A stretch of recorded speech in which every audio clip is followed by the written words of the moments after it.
Hello everyone, how are you. I hope आप सब अच्छे होंगे, बेहतर होंगे, स्वस्थ होंगे। तो आप सबका स्वागत है पावर ऑफ एजुकेशन के इस प्लेटफॉर्म के ऊपर, जहां पर मेरे मित्रगण साथी आज हम पॉलिटिकल की क्लास नंबर 2 की शुरुआत करते हैं। ड्यू पेपर्स यानी जिन बच्चों की ब्रेक लगी हुई थी पॉलिटिकल के पेपर 1 में, जिन जिन के बच्चों की रिपेयर थी, सप्लीमेंट्री थी, उन बच्चों के एग्जाम्स को देखते हुए हम अपनी इस क्लास की शुरुआत करते हैं।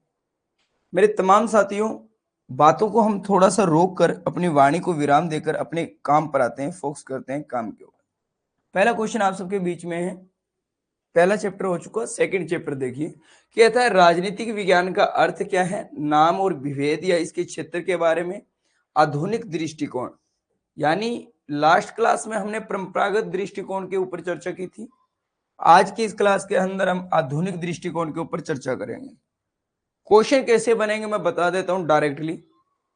एक तो यहां से लेखक के बारे में पूछा जाएगा, लेखक और उसकी पुस्तक के बारे में, लेखक और उसकी पुस्तक। दूसरा, लेखक की कवि की परिभाषा, यानी ये परिभाषा किसने दी है, कवि की परिभाषा पूछी जाएगी। ठीक है, कवि की 2 मिनट बोलो, 5 मिनट। तो लेखक और पुस्तक पूछा जाएगा, कवि की परिभाषा पूछी जाएगी। ठीक है मेरे दोस्त, चलिए काम पर आते हैं। कहता है कि निम्न में से राजनीतिक विज्ञान के आधुनिक दृष्टिकोण के समर्थक विद्वान कौन थे। लिकोक और सिले, केटलिन और लासवेल, लोस्की और गेटल, गार्नर और हरमन। तो मेरे प्यारे साथी, इसका जो आंसर रहेगा वो केटलिन और Lasswell is the right answer रहेगा। ठीक है, हमने इसकी पीडीएफ भी आपको दे रखी है, पीडीएफ के अंदर आप अच्छे से कर सकते हो, क्लासेस पे टाइम कंज्यूम करने की भी जरूरत नहीं है। आधुनिक राजनीतिक विज्ञान का सूत्रपात करने वाले चार्ल्स मेरियम की प्रमुख रचना कौन सी। देखो, एग्जाम होने के बाद छोड़ दूं, कॉल कर दूंगा। ठीक है, यानी आधुनिक राजनीतिक विज्ञान में चार्ल्स मेरियम की रचना बतानी, तो वही बात है, पुस्तक और लेखक की बात चल रही है। चार्ल्स मेरियम की पुस्तक के ऊपर चर्चाएं चल रही है। ठीक है, यानी the laws, power and society, new aspect of politics. तो भैया ये पुस्तक जो थी, इसके राइटर, यानी ये क्वेश्चन में आपको कंफ्यूज भी करेगा, ये आपको क्वेश्चन में दे देगा, ये आपको ऑप्शन में दे देगा। तो आपको इतना पता होना चाहिए कि new aspects of politics Charles मेरियम की पुस्तक थी, ये ध्यान रखना। ठीक है, नेक्स्ट आ जाइए। कहता क्या है, इंग्लिश कॉन्स्टिट्यूशन 1867 किसकी रचना है, ये आपने बताना है। तो ये मेरे प्यारे साथी किसकी रहेगी, वेजहोट की रहेगी। किसकी रहेगी, वेजहोट की। लॉर्ड ब्राइस, डेविड ईस्टन नहीं भैया, हाँ सही है, वेजहोट की है।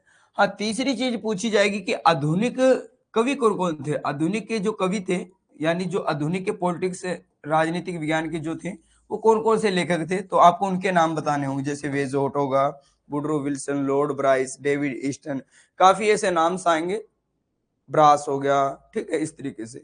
तो ये नाम आपको पता होना चाहिए, क्योंकि ये कंफ्यूज करेगा परंपरागत और आपको आधुनिक में इन कवियों के नाम देकर। एक क्वेश्चन बड़ा प्यारा सा पूछा जाएगा ये। नेक्स्ट है, अमेरिकन पॉलिटिक्स साइंस एसोसिएशन की स्थापना कब हुई थी, कहां पर हुई थी। तो ये स्थापना जो हुई थी वो अमेरिका के अंदर होती है और 1905 के अंदर होती है। कब होती है, अमेरिका के अंदर होती है, 1905 के अंदर होती है। आगे देखिए, आधुनिक राजनीतिक विज्ञान निम्न में से किसको अपने अध्ययन में शामिल करता है। किसको करता है भाई, स्वतंत्रता को करता है, शक्ति को करता है, कानून को करता है। तो शक्ति पहले से ही लगा हुआ, बिल्कुल करेक्ट आंसर है, ये आपकी शक्ति को करता है। मेरे दोस्त आगे चलिए, निम्न में से कौन आधुनिक राजनीतिक वैज्ञानिक है। देखो, आधुनिक राजनीतिक वैज्ञानिक की बात आएगी। अब ये मैंने कहा था आपको कि ऐसा एक क्वेश्चन प्यारा सा आपके एग्जाम में दिखेगा, यही क्वेश्चन सेम आपसे पूछेगा, परंपरागत वैज्ञानिक है, आधुनिक वैज्ञानिक है। मैंने स्टार पर स्टार दे दिया है, बिल्कुल करेक्ट है, आएगा ही आएगा 100%। देखो मेरे प्यारे साथी, निम्न में से कौन आधुनिक की बात आएगी, तो आधुनिक में लासवेल का नाम आपको देखने को मिलेगा, हीगल, ग्रीन, अरस्तु, ये आपके परंपरागत में थे। ठीक है, यही चीज मैं आपको बताना चाहता था कि ये क्वेश्चन निकलेगा और यहां कंफ्यूज हो जाओगे आप। तो आपको ये 5-7 मेन जो कवि है ना, जो राजनीतिक वैज्ञानिक है, उनको आपको याद रखना। बहुत ही बेहतरीन क्वेश्चन है ये आप सबके सामने। ठीक है, शक्ति को केंद्रीय स्थान पर रखने वाले प्रमुख आधुनिक विचारक कौन थे। देखो, ये भी आधुनिक विचारक थे, एक आधुनिक विचारक का नाम, ये सारे सारे देखो डेविड ईस्टन, लासवेल, ये सारे के रॉबर्ट डहल, कैटलिन, ये सारे आधुनिक थे। लेकिन केंद्रीय स्थान पर रखने वाले, शक्ति को केंद्रीय स्थान पर किसने रखा था? तो कैटलिन ने रखा था। किसने भैया? कैटलिन ने। आगे चलो, कहता है कि निम्न में से आधुनिक राजनीतिक विज्ञान का लक्षण नहीं है। तो नहीं वाला क्वेश्चन भी निकलेगा, क्वेश्चन ध्यान से पढ़ना बस, ठीक है? क्वेश्चन ध्यान से पढ़ना, कौन सा नहीं है आपने ये बताना है, जरा ये बताइएगा। तो भैया देखिए, शक्ति का अध्ययन करवाता है तो बिल्कुल सही है, ये तो नहीं का पूछ रहा है लेकिन ये तो करवाता है, बिल्कुल सही बात है, ठीक है ना? शक्ति का अध्ययन हो जाएगा। मूल्य प्रधान अध्ययन तो बिल्कुल करेक्ट आंसर है भैया, मूल्य प्रधान बिल्कुल है, ये नहीं है भैया इसका लक्षण, और ये नहीं वाला ही पूछ रहे तो मूल्य प्रधान इसका लक्षण नहीं है। अमेरिका का वह प्रसिद्ध विश्वविद्यालय जिसे व्यवहारवाद के अध्ययन का मुख्य केंद्र माना जाता है, बड़ा ही प्यारा सा क्वेश्चन है आप सबके समक्ष, कौन सा ऐसा है? तो शिकागो विश्वविद्यालय इज द राइट आंसर होगा। कौन सा विश्वविद्यालय होगा? शिकागो विश्वविद्यालय रहने वाला है, ठीक है मेरे दोस्त। आगे चलो, कहता है राजनीतिक विज्ञान शक्ति के निर्माण एवं साझेदारी से संबंधित विषय है, यह कथन किस विद्वान ने कहा था? तो देखो ये परिभाषा पूछी जा रही है, किस विद्वान की यह परिभाषा है, ठीक है? राजनीतिक विज्ञान शक्ति के सिद्धांत, तो आप इतना देखो राजनीतिक शक्ति के निर्माण का इतना पढ़ो और डायरेक्ट लिख बताओ क्या केपलोन की परिभाषा है। किसकी है मेरे प्यारे साथी? केपलोन की परिभाषा है। आधुनिक राजनीति विज्ञान के संदर्भ में दार्शनिक दृष्टिकोण का प्रतिपादन किस विद्वान ने किया था? दार्शनिक दृष्टिकोण की बात चलेगी तो भैया लासवेल ने किया था। किसने किया था? डेविड ईस्टन, लियो स्ट्रॉस नहीं मेरे भाई, लासवेल ने नहीं किया था, ये लियो स्ट्रॉस ने किया था मेरे भाई। किसने किया था? लियो स्ट्रॉस। आधुनिक राजनीतिक विज्ञान के संदर्भ में दार्शनिक दृष्टिकोण का प्रतिपादन आपका लियो स्ट्रॉस ने किया था मेरे भाई, ये ध्यान रखना, ठीक है ना? व्यवहारवाद आधुनिक राजनीतिक विज्ञान का प्रारंभ करने वाली प्रमुख विद्वान कौन थे? ये बताना है।